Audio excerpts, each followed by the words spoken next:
I'm Mythic Tyrant. Today I'm going to give my drunken review of Halo 5 Guardians. And after you've played through the campaign for the very first time, you yourself may also want to drink. Now, to be fair, I am going to try to cover all aspects of the game, but I am going to put most of my effort into the storyline. This is what I consider to be the heart of Halo, and therefore deserves the most attention. Number 1. The story. Now try to understand that video games didn't always have to have a story. They could simply be about Italian midgets tripping on acid while eating mushrooms and fighting dragons. What? What do you mean the princess is in another castle, you dumb fuck? But video games have evolved heavily in the last 15 years, and a story is almost standard nowadays. And no one knows that better than Halo. It's a universe rich with character and story. Now, to explain how Halo 5 failed in this area, I'm going to compare it to what I consider to be the best told story in the Halo franchise, Halo 2.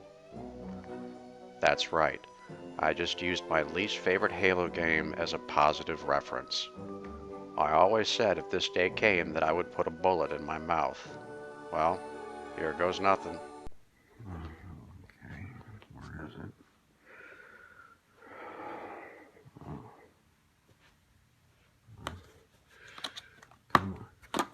Come on.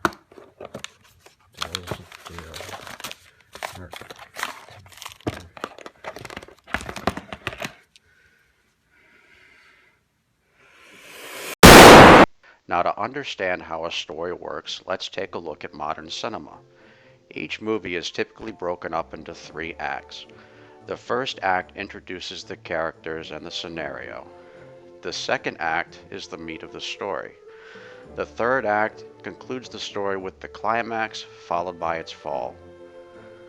Halo 2 had all of these things and more. Heck, you didn't even need prior knowledge of the Halo universe to enjoy the story behind it. You see, what I think Bungie realized is that when the original Halo came out, it was the launch game for the original Xbox. Not everyone could afford an Xbox when it first came out. Hell, I couldn't. I was in freaking high school! Or at least that's the main reason. I don't really see why else people would have problems buying the first generation of a console. It works just as well as the next ones that come out. Oh. But it caught on, and the game became popular. Those who didn't own Halo could also have LAN parties with their friends. They got to experience the joy of this modern marvel for the first time. Now, I took the extra time to examine this alongside the entire waitressing staff of my local Hooters, and they all came up with the same unanimous conclusion. If I promised to let them go, they wouldn't tell anybody. By the time Halo 2 came out, the Xbox was 3 years old, and also more affordable. Bungie knew that people who bought Halo 2, many of them, were playing Halo for the first time, or at least its story. And that was part of the beauty of the first act of this game. It gave you a brief synopsis of what happened in Halo 1 and how it applied to our 2 main characters and why we should care about them, without going into a 40-minute long segment. We understand the roles our characters played in the original game and how it's affecting them now. This was a perfect way to introduce the 2 main characters in the game.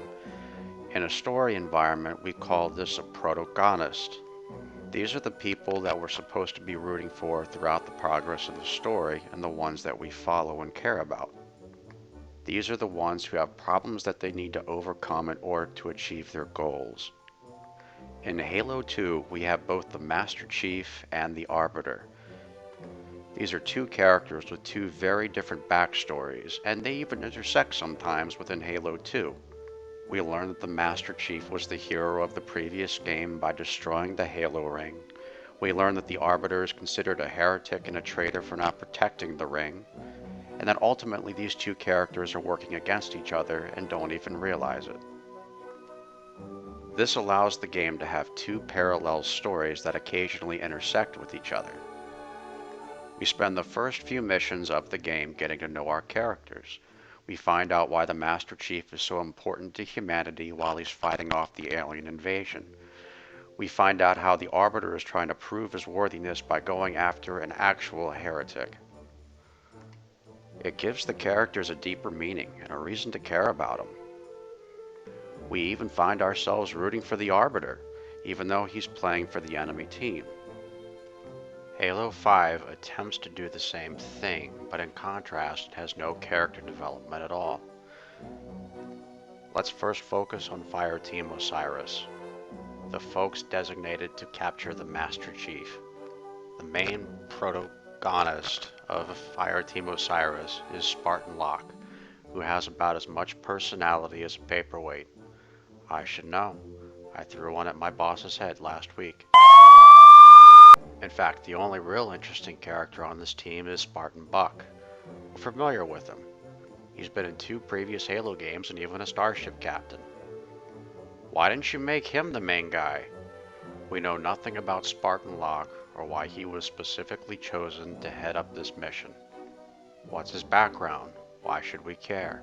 And don't talk about the books or the movie because you shouldn't have to buy more shit to enjoy a video game. Wait. Oh. What's this guy's motive? We understand the objective. It's to catch the Master Chief, but what's his drive? There is a difference between motive and objective, my friends. I would know from my dozens of murder attempts. The Master Chief's story is slightly more interesting but makes even less sense. And unfortunately, we don't get a chance to explore it. He's only in 3 of the 15 missions in the game. He has 3 other Spartans with him, and we have no clue who they are or how they got there or why they're even helping the Master Chief. If they've been around all this time, why didn't they help out in the previous Halo games? You know, when Earth was under attack? Well, I guess that was too hard. In this story, the Master Chief has abandoned all of his training and gone rogue to chase a vision of his naked girlfriend who is now trapped somewhere in space. Don't get me wrong, it sounds quite reasonable now that I think about it, but it's so uncharacteristic of the Master Chief.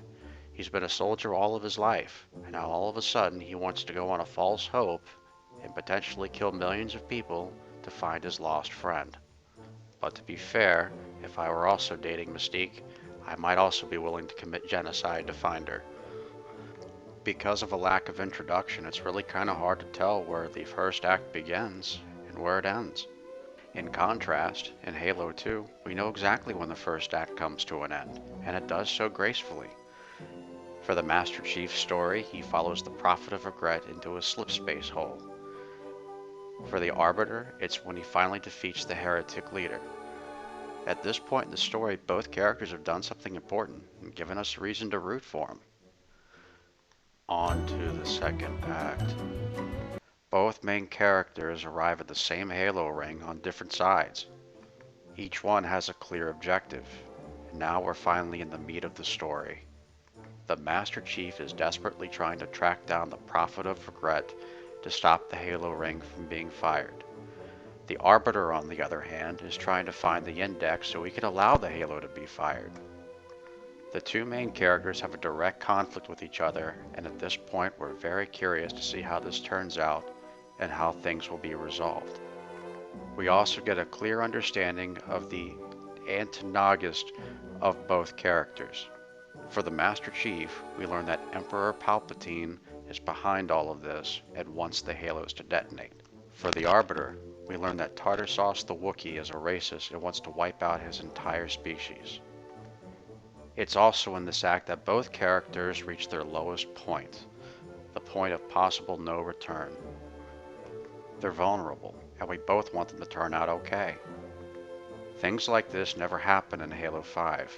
At first, we think the main bad guy is going to be this robot named Ultron, who just happens to hate humans. And despite being able to make several dozen copies of himself at once, he never uses this as a tactic until his last cutscene. Actually, this is starting to sound familiar. Oh. Well, I guess it makes sense. If you're gonna rip off Age of Ultron, you might as well go all out. But the characters in Halo 5 really seem to never show any real vulnerability. I guess you could say the Master Chief was vulnerable when he got captured in the space egg, but other than that, we never see them in any trouble. It's like they're invincible. And if they can't be defeated, it takes all the fun out of it. Where's the challenge? Wait, why are we on Meridian again? The St. Helios? Fuck it. On to Act 3. I'll admit, Act 3 is one of my favorite things of Halo 2, if not my most favorite thing about Halo 2. There's lots of tension, the action is ramping up, the musical score matches it perfectly. You get a real sense of danger and urgency. You see the Flood fighting the Covenant. There's a lot at stake here, including the firing of the Halo ring. In Halo 5, you don't get that. In the third act, Master Chief's only real power is to try to negotiate with Cortana. Oops. Spoiler alert. Cortana's a bad guy. Wait a minute, didn't Cortana die in Halo 4? Didn't she split herself off into like a million pieces, which perished when the ship was blown up by a nuclear bomb? I call bullshit on that. Let's look at the framework, shall we? If the Didact ship was sucked into slip space, then what the hell are all these pieces floating around? Now, I already have my doubts on Master Chief surviving this, but somehow we managed to come to terms with it. Cortana should be dead at this point. Jen Taylor can get plenty of work as Dr. Halsey. You didn't need to bring Cortana back. It never really feels suspenseful when you're trying to get to Cortana either. You're just fighting waves and waves of robots over and over again. It gets pretty repetitive after a while. The final scene between her and Master Chief is pretty anticlimactic too. You find out that Ultron is pretty vulnerable and just gets vaporized into thin air, when Cortana probably could have done that all along. And even though the Master Chief never joins her on her journey, she still gets what she wants by taking the Guardians and policing the galaxy. In Halo 2, on the other hand, the Arbiter succeeds in stopping the Halo from firing. Master Chief catches up with the Prophet of Truth and goes back to Earth to try to save it. Now you can argue that Halo 2 had a cliffhanger ending and was an abomination for the series, but in reality it wrapped things up quite well. Well, all things considered. You see, when you reach the end of your story, the experience is supposed to change your characters, make them different, make them better for what they went through. The Arbiter now has an understanding with the humans, and even an alliance. He's now willing to fight side by side with the species he once hated. This is very different from the Arbiter we see at the beginning of the game. The experience has changed him for the better. The Master Chief is forced to make a tough decision of leaving his friend Cortana behind while he pursues the Prophet of Truth. It's a first for him. He's never been without her. It's a tough call for him to make and one that we've never seen before. We even get a glimpse of the Master Chief's humanity in this. Ultimately, the characters made a major impact on the story and the outcome, and likewise, it made an outcome for them. It changed them as well. You see, when this is finally achieved, it gives both the player and the product, well, fuck, whatever, a reason to celebrate. Go ahead, let's cue the music. No. Stop, no. This is, no, that's not. Stop it. Stop the music. This is not part, no. Stop it. Switch it, no.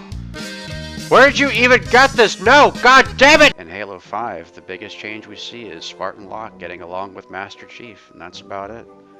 When you analyze the events of Halo 5, your actions did absolutely nothing to prevent the outcome. The outcome wouldn't have changed either way. If the Master Chief had simply decided to stay home and watch my YouTube channel, he would have never gone to find Cortana.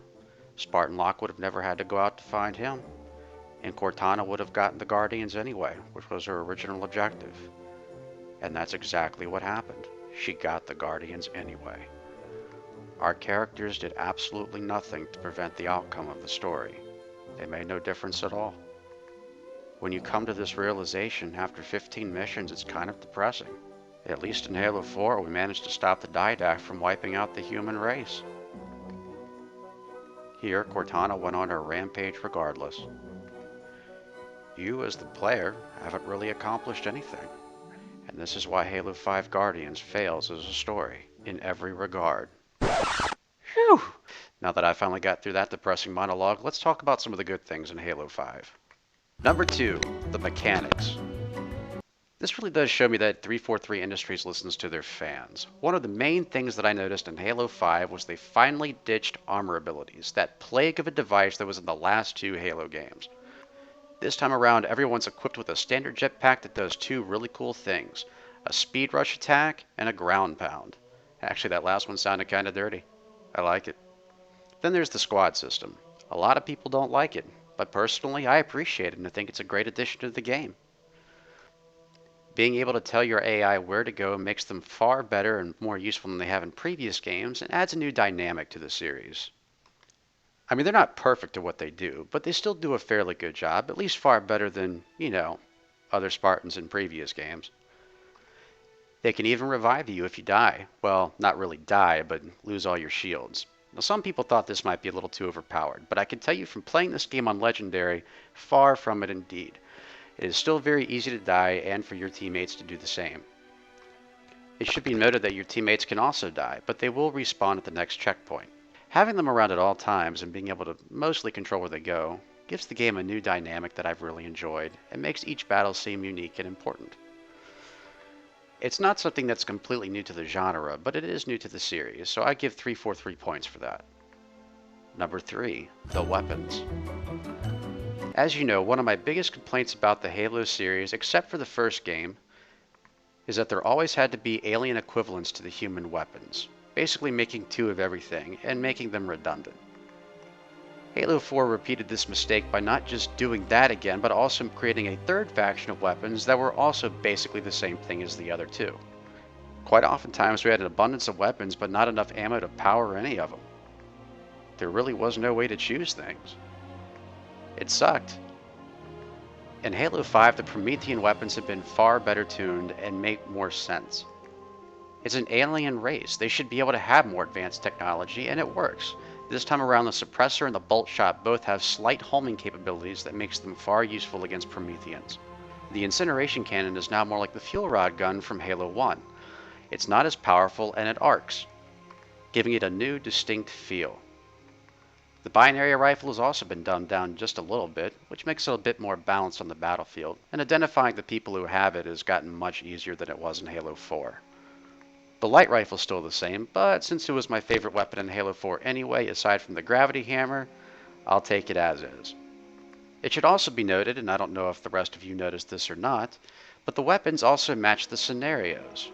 You really don't have to worry about choosing between 2 like weapons anymore. The game takes care of that for you by putting you in scenarios where you can only get certain weapons. The Promethean levels pretty much only use Promethean weapons, and same with the Covenant. Really, the only mission where you use human weapons at all is the one on Meridian. Oh, I guess that's technically 2 missions. Whatever, fuck you. At least this time around, the weapons have their place in the game, and you really don't have to make too many choices in terms of what's better than the other. Because let's face it, in reality, most of the pinpoint weapons do the same thing. At least now the game knows where to place them. Also, each weapon has a new ability, and that's Iron Sight. Now, some veteran Halo players may consider this to be sacrilegious on the franchise, taking the concept from games like Call of Duty and Titanfall. But remarkably, it actually makes it seem most every weapon more useful than it was in previous iterations. Now, I'm not always sure why weapons like the plasma pistol have this ability, whereas the assault rifle doesn't, but it does remove the urgency for you to feel like you have to pick up another weapon just because it might be better than the one you currently have. You can utilize the one you currently have to its fullest advantage, and I think that's a great feature. Number 4, the multiplayer. Usually when it comes to a Halo game, I don't concern myself with multiplayer, probably because the last 2 multiplayer experiences sucked so bad, but this time around I'm going to say it's probably Halo 5's greatest feature. I won't say the new concept of Warzone is innovative, but it certainly does bring something new to the genre that has been demanded for a long time. Using certain elements from Titanfall, primarily the AI in multiplayer, which we've been asking for since the first Halo game, they've created a large multiplayer experience that can satisfy every player. On top of that, you can now have 12 versus 12 on the battlefield, and even win by having additional objectives like killing enemy AI. Subtract the armor abilities, which they've done, and you have a grade A Halo experience. So overall, the franchise has made a lot of improvements in Halo 5, except for the story. Now, unfortunately, the story element is a big thing for me in Halo, so that's going to cost it some major points.